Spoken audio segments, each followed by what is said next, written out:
할렐루야. 우리는 하나님의 백성이고 하나님의 언약 커버넌트 안에 있는 상속자들입니다. 성경이 무엇을 말하고 있느냐 하고 오늘 바울 선생은 로마서 4장에서 질문하고 있습니다. 아브라함이 하나님을 믿은 것이 그에게는 의가 되었던 것을 보게 됩니다. 오늘 이렇게 아브라함의 후손, 아브라함의 자손, 그들이 상속자가 된 것처럼 오늘 우리는 이방인이었지만 하나님을 믿는 사람 예수 그리스도로 말미암아 하나님의 자녀가 되었고 또 그의 상속자가 된 것을 다시 한번 깨달으면서 아브라함이 받았던 그 축복을 받아 누리기를 원하는 것입니다. 우리가 시편에 쉽게 이을 수 있는 말씀은 시편 23편 여호와는 나의 목자시니 내게 부족함이 없으리로다. 그가 나를 늘 푸른 초장에 누이시며 쉴만한 물가로 인도하시는도다 하고 우리는 목자 되신 하나님을 바라보고 의지합니다. 또한 시편 121편 말씀을 따라서 내가 산을 향하여 눈을 들리라. 나의 도움이 어디서 올꼬 나의 도움은 천지를 지으신 여호와께로소이다. 여호와께서 너로 실족지 아니하게 하시며 너를 지키시는 자가 졸지 아니하시리로다. 이스라엘을 지키는 자는 졸지도 아니하시고 주무시지도 아니하시도다.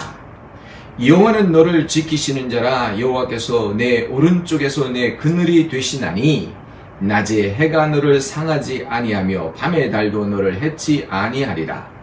여호와께서 너를 지켜 모든 환난을 면하게 하시며 또 내 영혼을 지키시리로다. 여호와께서 너의 출입을 지금부터 영원까지 지키시리로다. 참 하나님께서 우리를 보호해 주신다. 우리를 지키신다. 낮에 해가 우리를 상하지 않도록 우리의 오른쪽에서 그늘이 되어 주신다. 밤의 달도 우리를 상치 못하게 한다라고 하는 이런 말씀을 주십니다. 정말 놀라운 하나님의 은혜요 사랑이요 오늘 하나님의 그 보호함과 지키심을 받는 우리는 늘 감사하는 것뿐입니다. 그럼에도 불구하고 요즘을 사는 시대에 모든 사람들, 특별히 젊은이들은 모든 것을 포기하고 산다고 하는 것인데요. 모든 것이 불확실성 때문에 그렇습니다. 불확실하니까 불안하지요. 장래가 있지 않지요. 근데 모든 사람들이 다 포기하고 혼자 있기를 원하고 그러다 보니까 외로움이 빠지고 외로움에 빠지다 보니까 자기 삶을 비관하게 되는 것이에요. 우리는 이래서 안 되겠고 하나님을 의지하고 하나님을 찾아 나와 하나님을 부르는 이러한 삶을 가져야 되겠습니다. 아브라함이 하나님 앞에 부름을 받은 것은 그의 어떠한 의로운 행위가 아니라 하나님께서는 그를 하란 땅에서 부르셔서 너는 내가 지시하는 땅으로 가라 명령하시고 창세기 12장 말씀에서 그를 축복해 주셨습니다. 아브라함에 축복해 주신 것은 내가 너를 새 땅을 허락하여 주신다. 너희가 살 새 영토를 주신다는 거죠.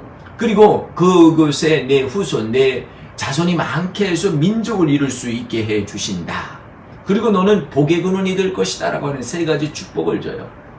믿음의 자손은 항상 이 세 가지 축복을 가져야 됩니다. 어디를 거하든지 우리가 거할 수 있는 땅이 있어야 되고 땅은 재산을 의미하지 않겠습니까? 물질을 의미하지 않습니까? 우리가 거할 수 있는 것이죠. 안전하게 거할 수 있는데 나와 내 후손이 거할 수 있는 자리란 말이죠.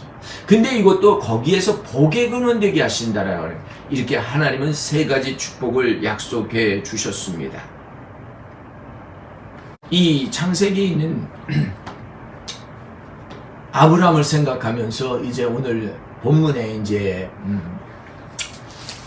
로마서 4장에 들어가게 되는데요. 4장 들어가기도 전에 3장 30절에 보면 할례자도 믿음으로 말미암아 또한 무할례자도 믿음으로 말미암아 모두 다 의롭게 하실 분은 하나님 한 분이라고 하여 주십니다.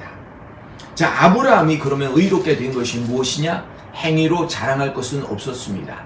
아니 그 행위가 자랑할 것이 있어도 그것을 구원받는 것이 아니고 그를 이 의로 여길 수 있는 것은 아니에요.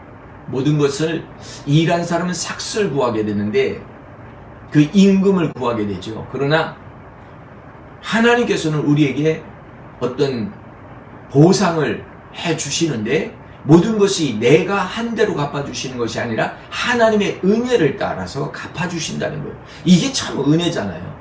나의 행한 대로 한다면, 아브라함의 행한 대로 한다고 하면 심판과 그리고 또 그에 따르는 상응하는 벌이 있을 텐데, 아브라함에게 약속을 주시고요, 가게 해서요, 축복을 받게 하는데 약속의 말씀을 주셨는데 그는 광야의 땅으로 가잖아요. 약속의 땅 가나안 땅에 들어가는데 세겜 땅을 들어가서 세겜 땅에서 어려움을 당해요. 그러나 그 땅에 인도해 주신 것만도 감사해서 거기서 예배를 드리고 감사를 드리고, 그리고 다음 베델로 가는데요, 그 베델 땅에서 이제 하나님을 그들이 처음으로 불렀더라. 하나님을 처음으로 불렀다는 것은 하나님을 찾고 부르셨다는 거예요. 내 도움이 어디서 올고, 천지를 지으신 하나님, 이 Creator of heaven and earth, 하나님께서, 이 천지를 지으신 하나님께서 나에게 모든 것을 약속해 주지 않느냐 하는 이러한 축복의 말씀을 상기시키는 것 아니겠습니까? 근데 이 세겜 땅에서 예배하고 베델로 갔는데요, 그 가나안 땅에 들어가서는 그 땅에 기근이 있고 어려움이 있는데, 또 사라가 그 아름다움이 있으니까 바로 왕의 눈에 띈 거예요.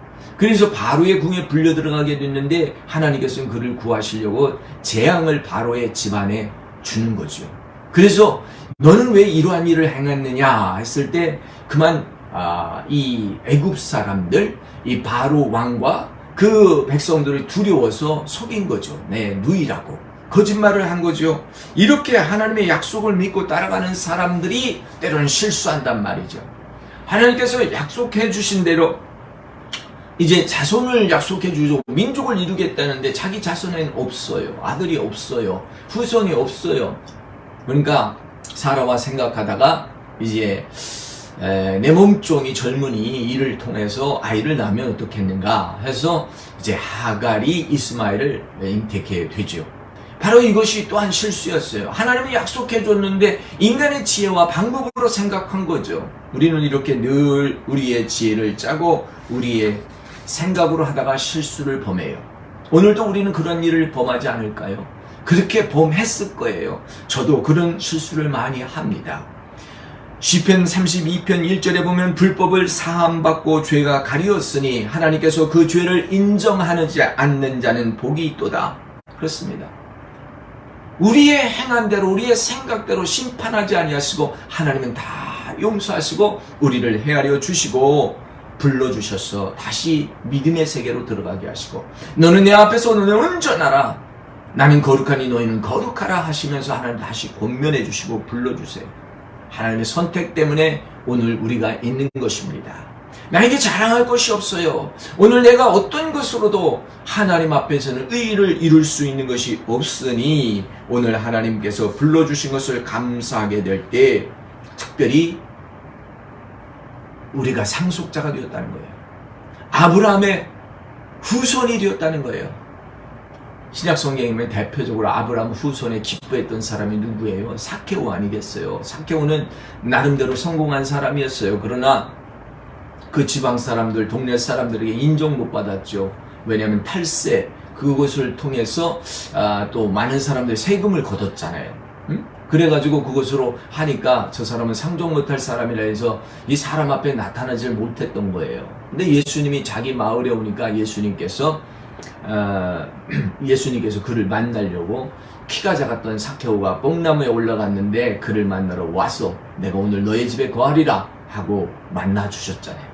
그리고 함께 집에 가는 거예요. 무슨 얘기를 나누는지 모르지만 성경이 디스크라이브 하지 않죠? 그런데 집에 도착해서 내가 남의 속인 것이면 팔아서 4분의 1을 갚겠고 또 재산 절반을 팔아서 다른 사람을 도와주겠다라고 하는 이런 말을 하잖아요. 그때 예수님께서는 너도 아브라함의 후손이다라고 할 때 얼마나 기뻤는지 몰라요. 자, 아브라함의 후손은 상속자예요. 상속자는 아브라함이 받았던 축복을 받을 권리가 있어요. 땅을 받을 권리가 있어요. 그리고 자손과 함께 행복하게 살 수 있는 권한이 있는 거예요. 그리고 우리는 복의 근원의 축복을 받은 거예요. 이 세 가지를 꼭 기억하십시다. 자, 그런데 이 하나님께서 이렇게 축복해 주시고 언약을 주셨어. 언약을 주셨는데 이 언약은 율법으로 말미암은 것이 아니라 믿음의 세계로 통하여 온 것이에요. 그래서 우리가 믿음으로 예수님을 믿게 되었고, 믿음으로 오늘 또 교회를 나가고, 믿음으로 하나님을 바라보고 의지하는 거 아니겠습니까? 특별히 오늘 본문 말씀은 다 같이 읽지는 않았지만 로마서 4장 13절로 17절 말씀에 특별히 17절 말씀, 이런 말씀이 있습니다.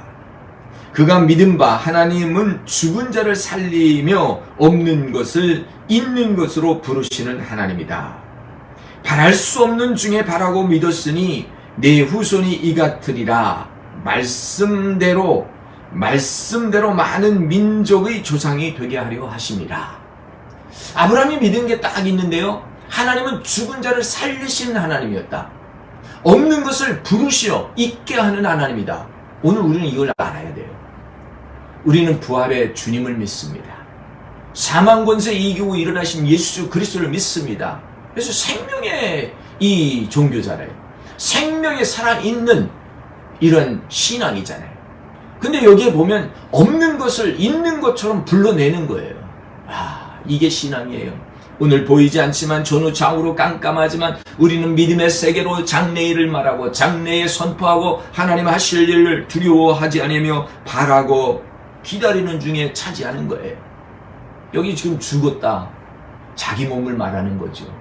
기력이 없었어요. 사라의 몸에도 경수가 다 끝나고 안 된다는 거예요. 태어날 수 없는데 하나님께서는 안 되는 그런 상황에, 이루어질 수 없는 그런 상황에 믿음이 약하여지지 아니하고 믿음을 더 굳세게 하나님께서 이루실 줄 알고 기다린 것입니다.